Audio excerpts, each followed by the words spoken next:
Liquids. E-liquids, or e-juice is basically what it's called. And essentially what that is the liquid which contains the nicotine. And the liquid which is going to go into that wick that I showed you, which is going to get vaporized, which you are then going to inhale. Now, there are a vast number of liquids out there. All sorts of different flavours, all sorts of different strengths. The basic strength list, if you like, is, you know, the highest really, and anything above this I think is insane. I really do. You hear about, and the scale of which it's all done in milligrams, okay, so mgs. And so if you see a liquid and it says it's 12 mgs, then it's 12 milligrams of nicotine. If you go to see another one and it says 18 mg, then that has got a higher nicotine content within it. So typically when people start vaping and you're using it, you know, as a replacement for cigarettes, they'd be starting off at a higher level. Now, everybody is different. 24 for me is really, you know, I didn't stay on, I got one bottle of 24 and I very, very rarely use it, although it's a fantastic liquid. But I'll always keep it with me because sometimes if you're going off for the night or whatever, and you know there's going to be lots of people smoking there and you're going to have a few drinks and temptation may be there. Now, luckily my temptation is now gone at this stage, but certainly at the beginning, I used this particular liquid. I always kept it with me. I'd bring 2 atomizers with me, one with, you know, a standard sort of a strength and one with this slightly higher strength. And this just meant that if ever there was a temptation, you know, and if I was weakening slightly, I'd just use this stronger stuff and it always got me over the hump. So this particular one, it comes from the House of Liquids. Many, many liquid companies out there, many really quality liquid companies out there as well. And that's another enjoyable aspect of vaping because, you know, trying to hunt down, although it can be a bit expensive, you know, if you're really, really trying to try everything. But, you know, one of the joys is actually finding something that you really, really like. And it took me a while to do so. I had great fun on the way. Lots of different flavours. I now have my set ones, but I'll always be trying different ones out there as well. And it's a great aspect to the whole thing. So here's one here. So this is from the House of Liquids. And you see it's got 24 written on the front of it. This is Puros. This is 24 milligrams. I love it, but I would rarely use it, only for the circumstances as I mentioned earlier on.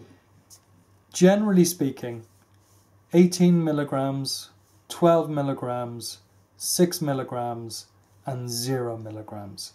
That's the scale of liquids that are out there. Now you get some that are in between, but that's generally what it is. So obviously going sort of, you know, from 24 down to 0, you're just dropping down the whole way. As I said, I started off on 24, also 18. I'm now down to 12. There are some liquids that I use that are 6. I'd imagine that sometime in the near future, I'll be just down to 6. And then, you know, maybe I end up going down to 0. Now, the one thing that does happen as you go down in the nicotine strengths within the liquids is your throat hit. What you feel, if you're smoking a cigarette, you take a drag off a cigarette, you feel something at the back of your throat. Exactly the same experience with e-cigarettes or personal vaporizers, because what it really does is it's the same sort of sensory experience that you get. I didn't mention that before, I probably should have. That's one of its key features, is the fact that, you know, when you take a drag, you actually feel it in your throat. You know, you can get the taste of it coming in, and then when you actually exhale, then it's just like it was smoke, but luckily it's not, it's vapor. So that's what's coming out. But as you drop down through the levels of liquid, you know, the milligram levels, that throat hit lessens. But what you'll find is over time, with most people, that's fine, because you drop down a level, you get used to that level, it becomes absolutely satisfying for you, and then after a period you think, oh sure, I'll try another one, drop down again. And there are many, many people out there who are vaping on 0 milligrams, meaning that there's no nicotine in it. But I think it's important to point out at this stage as well that there's a lot of scaremongering going on out there. You see appalling reports that are essentially just lies. A lot of this, people have said, is financed by some of the vested interests that are out there. I know who you'd know who they are, who are trying to preserve the status quo. They don't want people vaping. They want people still smoking as much as they can. There's a lot of money to be made in that game. So who knows where this disinformation is coming from, but the disinformation is there nonetheless. And one of the things that they actually say is that nicotine gives you cancer. It does not. Any reputable source, medicine books, anything like that, anything that has been done properly will say it does not. Nicotine would be slightly, put it this way. Lots of people drink coffee. Should you drink coffee? Well, if you want to remain completely pure and all the rest of it, you wouldn't want caffeine in your body. But guess what? Most people, it's a stimulant. Most people enjoy it. They like their cup of coffee in the morning or whatever. But that's it. Does it have a sort of health impact on them? No, not really. So it's the same thing with nicotine. Nicotine is in the same sort of league as caffeine, maybe slightly above it, but my understanding of it is any effect that it actually has on you isn't necessarily long term. It's certainly not carcinogenic, has nothing related to cancer whatsoever. I think that some people say that there's some cardiovascular element to it, which is something that can be literally walked off because exercise, gets rid of that. So really, it's nice to drop your nicotine level down. Obviously, better the less that you have in you. But at the same time, starting off on 24 or on 18 is not going to do you any damage. And I think that's important to know. So when we look at the different liquids that are out there, flavours, essentially you have tobacco type flavours being one of the first ones. With tobacco type flavours, you get lots of them around that are named after cigarette brands, or they're slightly misspelled or whatever. They will not taste like that cigarette brand. I'll tell you that 100% now. So that if you're just starting off into it and you're saying that, I'm a Marlboro smoker, or I'm a Silk Cut smoker, or I'm a Benson Hedges smoker, or whatever it happens to be, what I want is something that is going to exactly mimic that. You are not going to get it. But that's not a problem, because there are lots of other things out there, lots of other flavours which are much, much nicer. Now, you can get tobacco flavoured liquids, but you have to remember that one of the unique things about the flavour of a cigarette is the fact that there's combustion going on, there's burning going on, there's fire going on within this thing, and it's true smoke and true smoke particles with the 4,000 odd carcinogens that actually come in a cigarette or in tobacco smoke. That is making a taste which is really not, you can't really replicate in a liquid. But there are some very, very fine tobacco liquids out there, and when you actually get used to them, they're so much nicer. Now, this is everything from, tobacco leaves steeped in the liquid, and then the liquid sort of filtered off afterwards, to give you, and in many cases it's organic tobacco leaves as well. But really, I suppose the whole thing is you've got these different areas and you need to try them out, but don't be conned. You won't get one that tastes exactly like Marlboro or like Winston or like Benson and Hedges. It just won't happen, But you will get ones that are reminiscent of, a blonde tobacco or a dark tobacco or a pipe tobacco or something like that. But reminiscent is the main word. You're getting the flavour, but the flavour is more like the smell of the tobacco, not the smell of the smoke that comes off a tobacco. So I think it's important that people know that for a start. So you have tobacco type liquids. You also have fruity type liquids. Here, and then you get a mixture of tobacco and fruit, which can be quite pleasant. Here's one here, Sweet Georgia Peach, which, is a peach flavoured juice, but there's a tobacco backbone to it. It's absolutely stunning. Then you can go for other ones, and I'm not going to go through a big long list of because there's literally thousands of them out there. You also get sort of dessert type based ones, flavours, like one of the huge ones out there, which I found hilarious when I saw it at the beginning until I actually tried it, and it's gorgeous, is vanilla custard. I mean, vanilla custard, I haven't had that in years. And I certainly never thought that I'd actually be, vaping stuff that's vanilla custard. But it's gorgeous, and for many people, that's their all-day vape. There's another thing, all-day vape. People always look for what is their all-day vape, the liquid that they cannot do without because they love it so much. And for many people, vanilla custard is that. Then you start going off into some, real kind of areas of juices where they're very difficult to get hold of, and they're very, very complex ones. I have an example here. This is called scorpion blood. Now this is an aniseed and lime based one, which it's hard to get, it's relatively expensive, but it'll last you quite a while, because I'm sure some people have this as an all-day vape. I wouldn't, but I absolutely love it every now and again. So that's really all I'm going to say about liquids. There are many, many of them out there. One of the joys of vaping is trying them and finding out which one you like best. This liquid is obviously the liquid which then goes into tanks or whatever, which will then be turned into a vapor by the coil that goes around the wick. And that's what you actually inhale. So again, it's important that you make sure that what you do end up buying is good quality. For me, I'm very, very fussy about certain things, like all of these ones here, as you can see, childproof top, because this stuff has got nicotine in it, and you can't be drinking it. And this one here has got a childproof top. You look at this one, it's got a huge amount, this all pulls out. This is all the sort of instructions in different languages. That's great. That's the way it should be. But what I didn't mention, which I suppose I should have started off in this section, is what is the liquid actually made up of? And again, you'll hear people saying, oh yeah, but that can't be good for you. And oh God, I mean, if you're inhaling anything like that, it's going to be just as bad as cigarettes. And you hear other people saying, oh, it's worse than cigarettes, which is just complete and utter rubbish. It's worth doing your own research on this. Again, all I'm trying to do is just give an outline about, how all of this stuff works and what these different things are.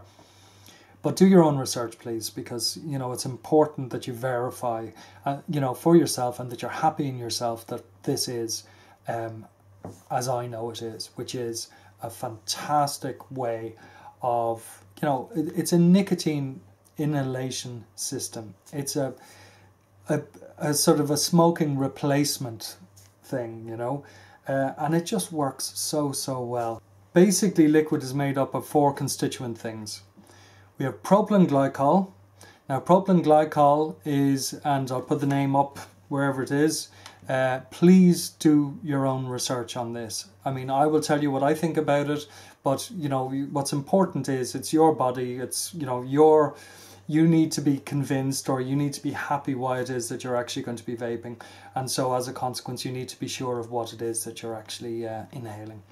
So propylene glycol it has been passed, in the past by various different agencies around the world as being perfectly good for human consumption. It is used within, as far as I know, some of the, the Ventolin type things, rather inhalers. And what it does is it's a carrier. It's used to actually carry whatever the stuff is that are within these inhalers. And likewise, it's doing the same thing here. It's actually carrying the nicotine in. And so, as they say a number of things about it, but basically that there's no harm to it at all. And in fact, there's a certain, I think they say, antibacterial side to it as well. So that, with certain studies in the past, they found that people get less sort of throat infections and stuff like that. I don't know whether that's true or not, and I'm not a chemist, and I'm not going to try and go into the exact makeup of what it is. All I know is that it's propylene glycol. I've done my own research on it, and I'm very, very comfortable with what it is. So I suggest that you probably should do the same thing. The next thing is vegetable glycerin. Now, vegetable glycerin, again, that's in everything. It's, you know, it's in food, it's all over the place. Very, very easily obtainable. And so again, look that up. You know, that's in food, that's in everything. The next thing is nicotine. Nicotine is obviously something that needs to be sort of, you know, that we need to be careful with, because very high concentrations of nicotine, you know, can be dangerous. But in the sort of levels that they are within these liquids, as I said before, you know, that there really isn't an issue with it. And I just wish people would stop saying, you know, the C word in relation to it, because it's a complete lie. And I think what's going to start happening actually is that some of these people and some of these newspapers or whatever who are printing this stuff are going to be taken to task, because there are so many people vaping now, so many people gaining the benefits from it, you know, that I think that there's going to be some serious litigation and legal battles against people who are essentially lying out there. And that's, you know, that's something that's a separate thing altogether. But anyhow, what I would think you should do, or what I would suggest you do, is make sure that when you are actually buying your liquid, that it's coming from a reputable source.